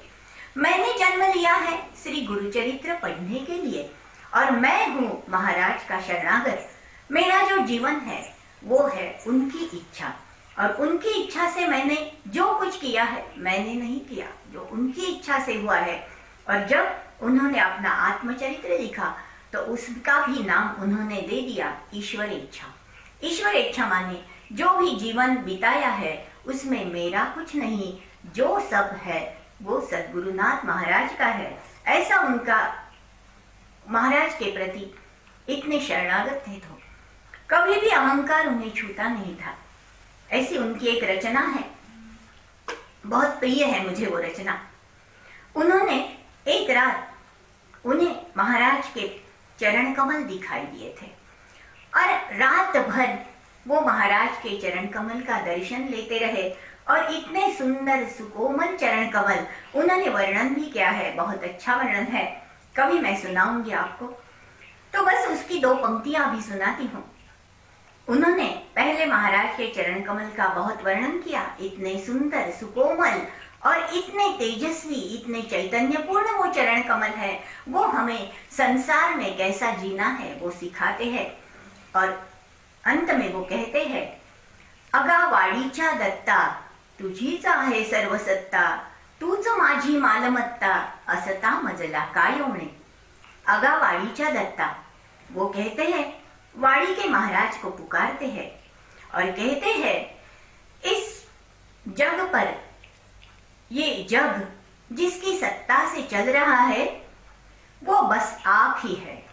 आपकी इच्छा से ही ये जग चल रहा है और ऐसे आप है वो मेरे है। मेरे मन में आप समाये हैं और मेरा धन, मेरा ऐश्वर्य, मेरा सब कुछ आप है। ऐसा वो वाणी के महाराज से पुकारते हैं और कहते हैं, ये जो सब कुछ आप मुझ में समाये हैं, आप मेरे हैं, तो ऐसे में मुझे भला क्या कमी हो सकती है। इतना सुंदर वर्णन, तूच माझी मालमत्ता असता मजला काय होणे। मेरा तो सब धन आप है, तो मैं निर्धन कैसे हो सकता हूँ? मेरा तो सब कुछ आप है, ऐसा वो कहते थे। और ऐसे सद्गुरु को याद करते हुए उनकी सीख अंदर से ही उभर आती है और ऐसे लगता है कि बस सद्गुरु के सिवा इस जीवन पे कुछ भी नहीं, कुछ भी नहीं। और ये जो अपनी मर्यादा के हिसाब से जो कुछ शब्द प्रकट हो गए हैं वो उनके ही चरण कमल पर उनकी पूजा करने के लिए रखती हूँ। और बस आप सब से शरणागत। धन्यवाद।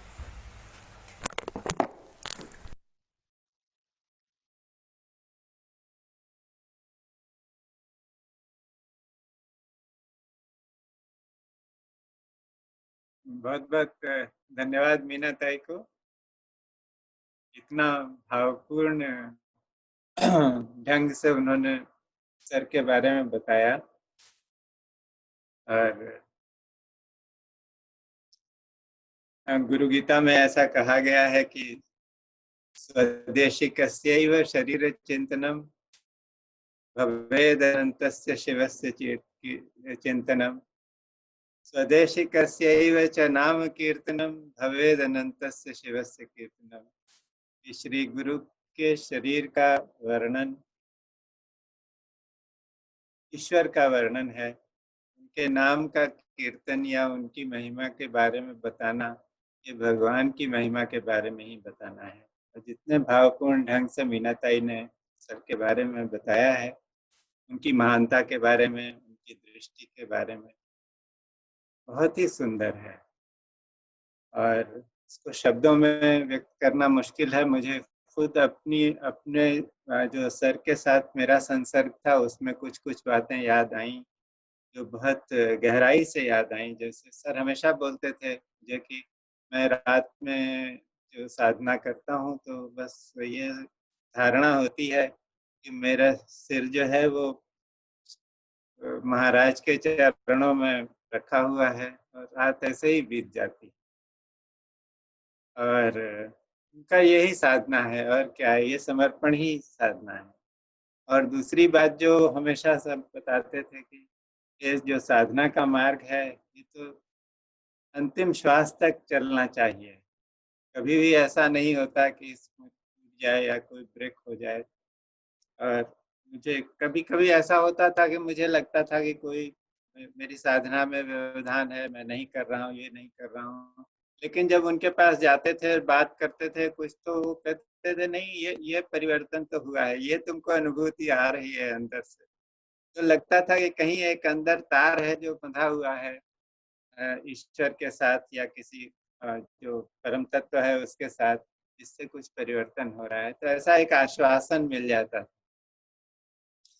ताई ने बहुत सुंदर उदाहरण दिया वो पीपल के वृक्ष का, जो कि ऐसे मोहल्ले में है जहाँ लोग शायद देह व्यापार करते होंगे। तो सर ने कैसे बताया कि नहीं, उनके लिए ही ये ऐसा बनाया गया है। तो ये शिव दृष्टि है। जब वो बता रही थी तो मुझे लगा कि गुरु की दृष्टि क्या होती है, तो शिव दृष्टि है।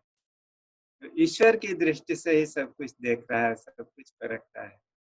तो ऐसी बातें सुनने का भी बहुत बड़ा सौभाग्य है हमारा और वाकई हम लोग धन्य हो गए। और अब फिर ध्यान करें, तो ध्यान करते हैं। आप सभी एक सहज आसन में बैठें।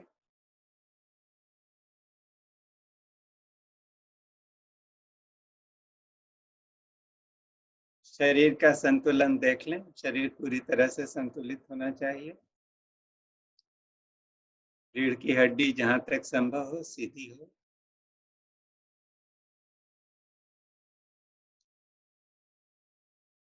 सिर जो है वो कंधों पर संतुलित हो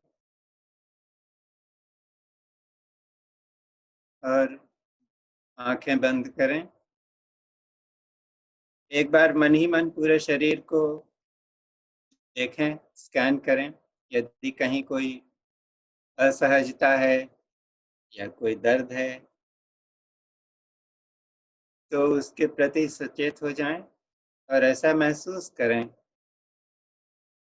कि आती जाती श्वास प्रश्वास के साथ वो दर्द अपने आप घुलता जा रहा है या वो असहजता घुलती जा रही है और आपके शरीर से बाहर जा रही है।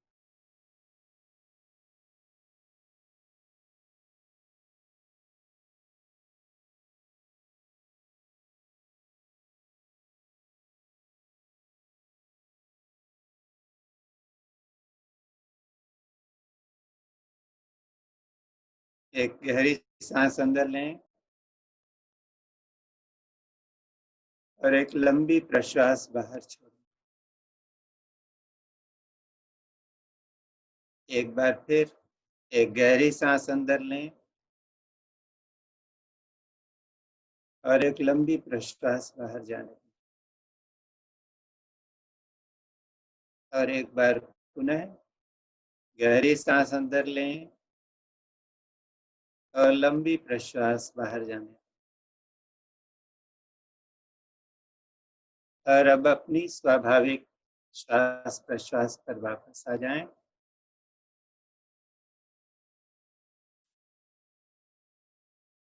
जब हम दिन में कोई काम करते हैं या कुछ भी करते हैं तो यह श्वास प्रश्वास अपने आप चलती है। हम जानबूझकर न तो श्वास लेते हैं और न प्रश्वास छोड़ते हैं। तो ऐसी ही अवस्था में अपने आप को महसूस करें कि वो श्वास प्रश्वास बहुत ही सहज भाव से, बहुत नेचुरली आपके अंदर आ रही है और बाहर जा रही है। आपका कोई प्रयास नहीं होना चाहिए। Breathe in and breathe out. Let the breath come in and let the breath go out.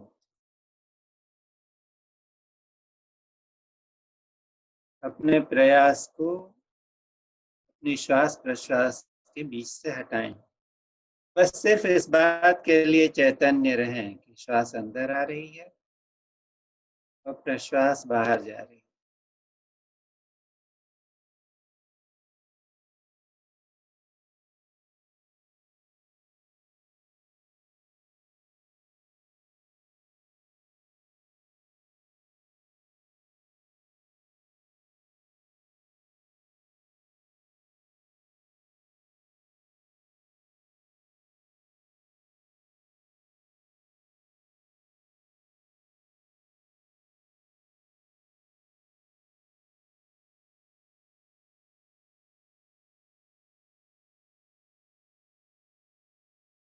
जब श्वास प्रश्वास लयबद्ध हो, एकदम सहज हो, तो शरीर का भान अपने आप समाप्त होने लगता है और आपके विचारों में शिथिलता आती है। जो विचार हैं वो अपने आप धीरे धीरे कम होने लगते हैं। यदि कोई विचार आ जाए तो एक बार फिर से अपनी चेतना को बहुत ही सहज ढंग से श्वास प्रश्वास की अनुभूति पर लगा। श्वास को अंदर आने दें और प्रश्वास को बाहर जाने। Breathe in, breathe out, breathe in, breathe out.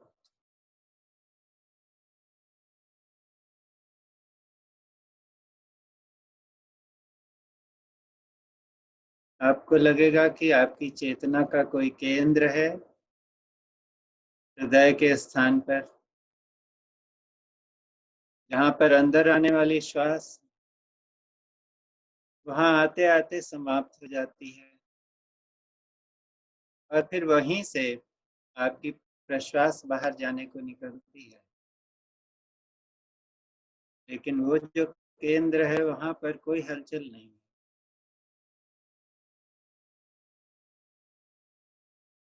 तो उस केंद्र को पकड़ने की कोशिश करें, देखें कि वो केंद्र कहाँ है। श्वास अंदर आती है और उस केंद्र के पहले विलीन हो जाती है और फिर उसी केंद्र से प्रश्वास बाहर चलती है। लेकिन उस केंद्र पर कोई हलचल नहीं है।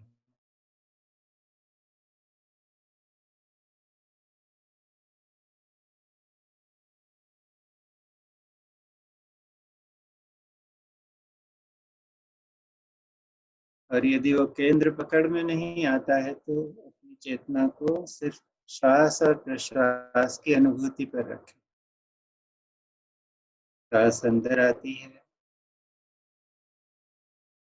प्रश्वास बाहर जाती है।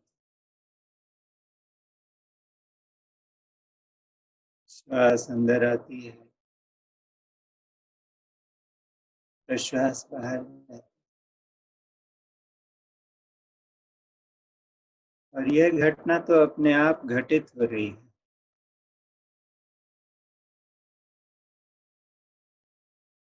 आपकी इच्छा शक्ति का उसमें कोई योगदान नहीं है।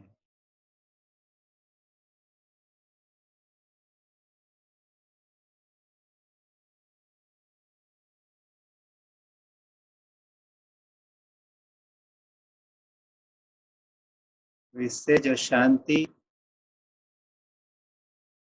की स्थिति है उस स्थिति में बने रहें।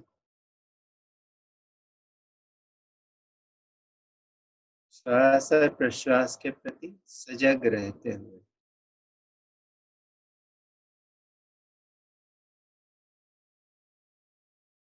Allow yourself to become completely absorbed in your breath. As the breath comes in and as the breath goes out.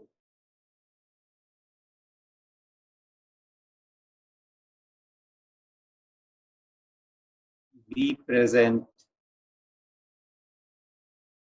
and just be with your breath as it moves in and as it moves out.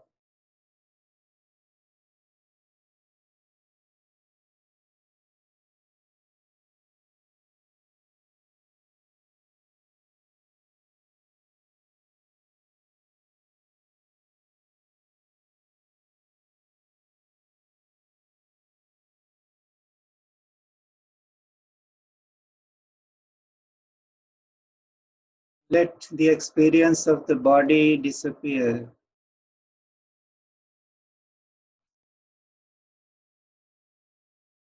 Become aware of the hollow space inside your body,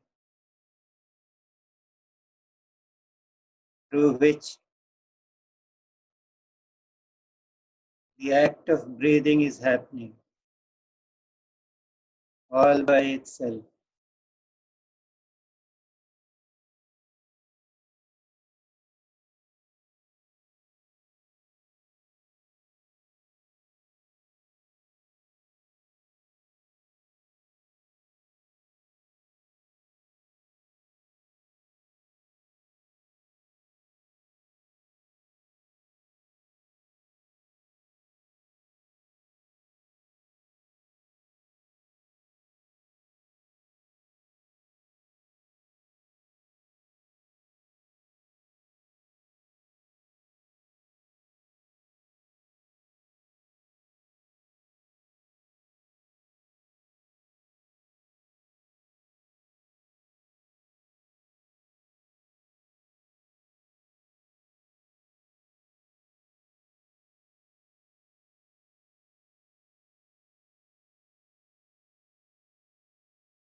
Rest in the awareness of your breath.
Remain aware of the breath as it moves in and as it moves out.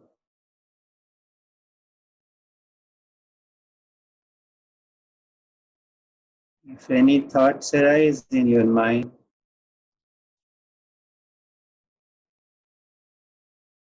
you can gently shift your awareness back to the breath.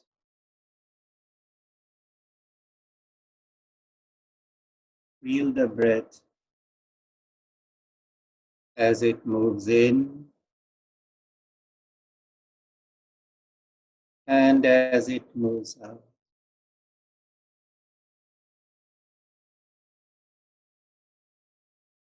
Become completely absorbed in the breath.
Start becoming aware of your bodies once again.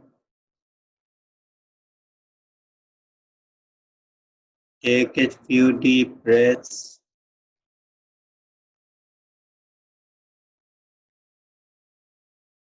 Breathe in deep and breathe out long.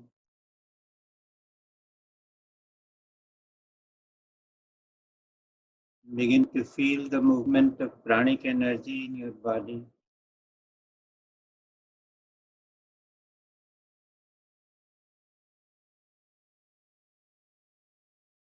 Become aware of your sit bones.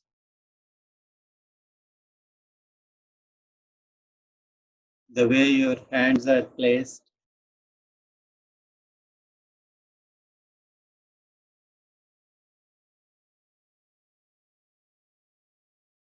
And once you have gained full consciousness of the body, with closed eyes, start becoming aware of your surroundings.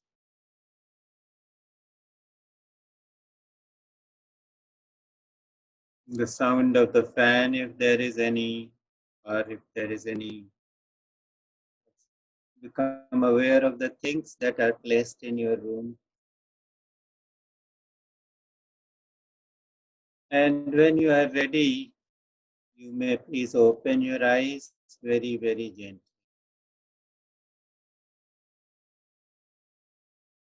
If you want, you can rub the palms of your hands against each other so that some movement of energy takes place.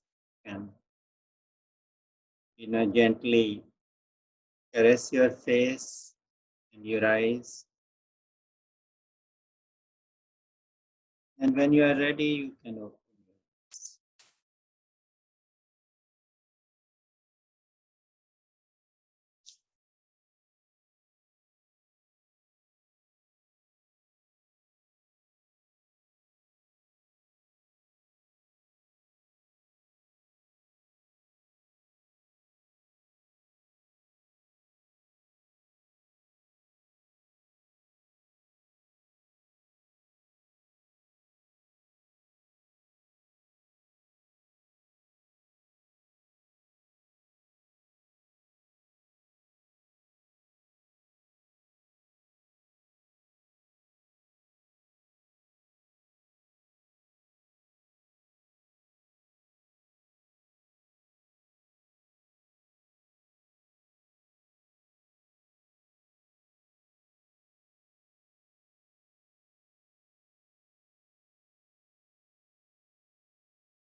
There is so much of a stillness. It may be difficult to really share something, but if anybody wants to give any feedback or maybe share something, they can unmute themselves. हाँ बाबू, आज हमारा जो ध्यान था तो थोड़ी देर लगा, फिर गायब हो गया क्योंकि लाइट नहीं है और हम बनारस में हैं बस, और 1-1.5 घंटे से लाइट गायब है। जब से शुरू हुआ है प्रवचन तब से गायब है। लकीली ये फुल चार्ज था तो मोबाइल तो देख पाए मीना साई को। अच्छा, कोई बात नहीं। Better luck next time. Better luck next time. Right right.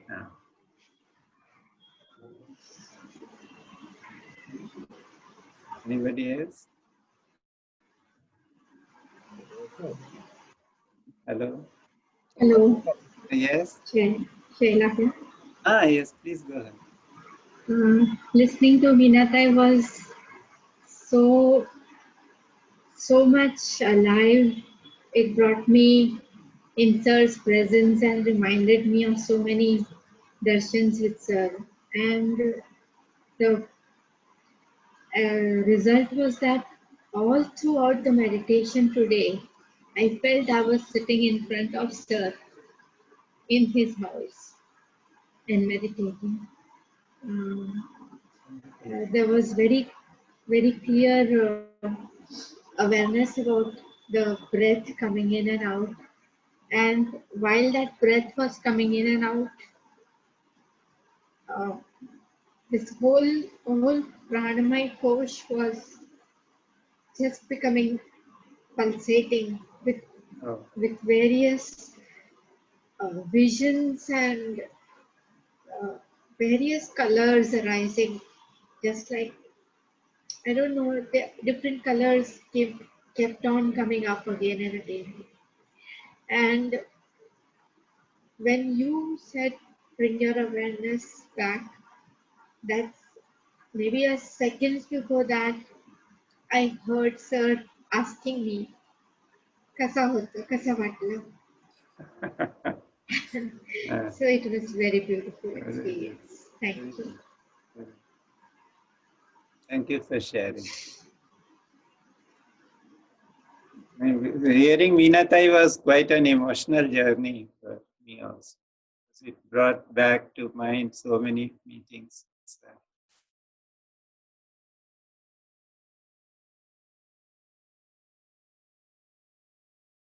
So, anybody else?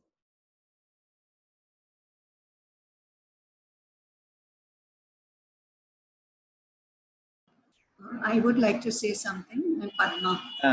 Padma, yes. I would like to talk about the meditation. When we started the meditation, you said take deep breaths, breathe in, breathe out. I kept feeling that breath is going on my side. It's not going through my nostril. I'm continuously trying to catch it from the side. Like it's going here, coming out, it's going here, coming out. So I was quite confused. But then I just went on and on. Slowly then it did come back, or I don't know. But for quite some time, I could not, breathe like here. I'm feeling that movement around the side. So actually, you were becoming of the movement of prana. See, your awareness, you became sensitive to the movement of prana. So maybe, the pranic energy was coming from the side. So you felt something like that. So that happens quite often when you are meditating and your sensitivities have been heightened. Then you can perceive these things which you normally don't perceive in the waking state awareness. When you are totally focused on the senses, this is a perception beyond the senses. Okay.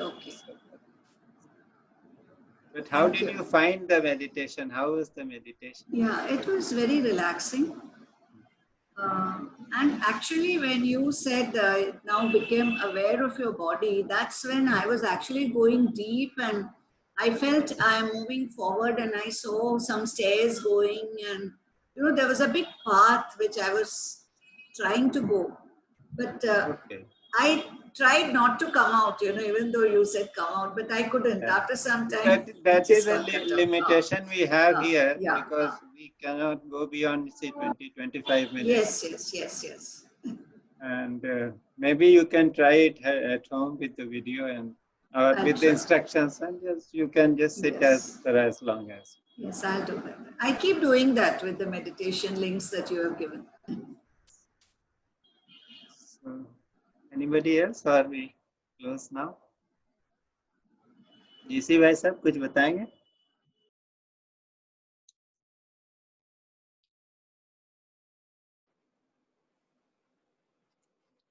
नहीं, आज के तो बहुत ही सुंदर अनुभूति रही। एक तो मीनाताई जी के उससे शुरुआत हुई तो वो तो एक बिल्कुल ही बहुत ही अच्छा अद्भुत क्षण थे, जब लगा कि जैसे सर के साथ ही बैठे हुए हैं पर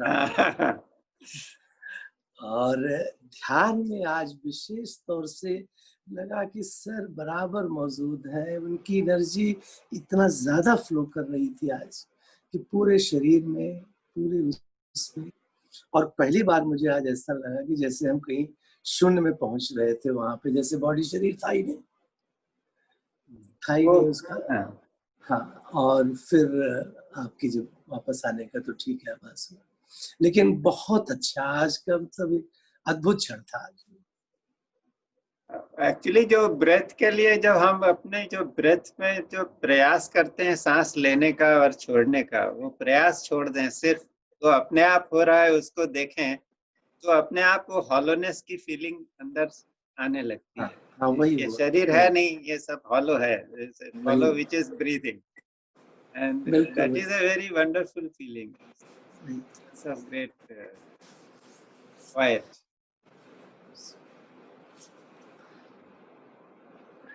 So,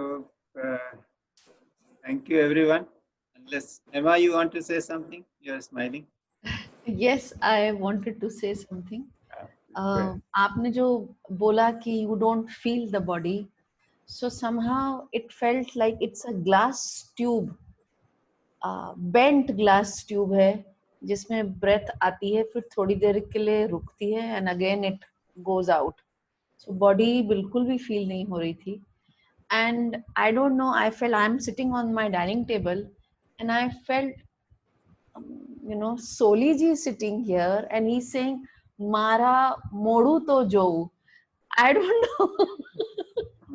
इसका गुजराती में क्या मतलब हुआ? मेरा चेहरा देखो. Oh, I see. Oh, he's in love with you, Emma. मारा मोड़ू तो जो, तो I thought maybe मैं ही कुछ imagine कर रही हूँ कि पर how can I imagine him? So it was amazing. You see, my friend Lakshmi was very restrained in her, typical bureaucratic way. She described her experiences. Actually, what she told me was that, after the meditation was over, the day we had program on Solibai, and she was sitting on her sofa, and suddenly she felt that, Solibai was standing there before her, and he bent and blessed her. So when a Siddha or a great being, shows you his form, that means it's a very special moment. And what I felt, in my spiritual journey, what I have felt is that it's a great thing to remember the Guru or the great being always. But if for some reason that great being remembers you, that is a breakthrough moment. So it is like this, that I used to go to Sir so often, and he would be talking, and then suddenly he would say, "Arey, wo tumhare saath Srivastav sahab aaye the. Wo kaise hain?" And then I would immediately call up, DC Srivastav bhai sahab, tell him, "Sir, yaad kar rahe hain." So ye ek jo कहते हैं कि when the Guru remembers you, it's a special, breakthrough moment. ठीक है. We all remember the Guru. That's a great way to connect to the Guru. At some point of time, the Guru responds or the Guru remembers. That is a wonderful moment. Wonderful. Good for you. So I think on this note we can end today's webinar. Should we call it a webinar anymore, or should we call it satsang? Satsang. And just one thing which is coming to my mind. Anuradha is there? Anuradha, you are there or you left? I think she has left. She had a nice meeting with Sir. So next time when we meet, we will have her share her experience with us. And so we close now. Sanjay, you are saying something? Sanjay, you are saying something? You have unmuted yourself. I was completely in Samadhi. Your meditation today was absolutely out of the world.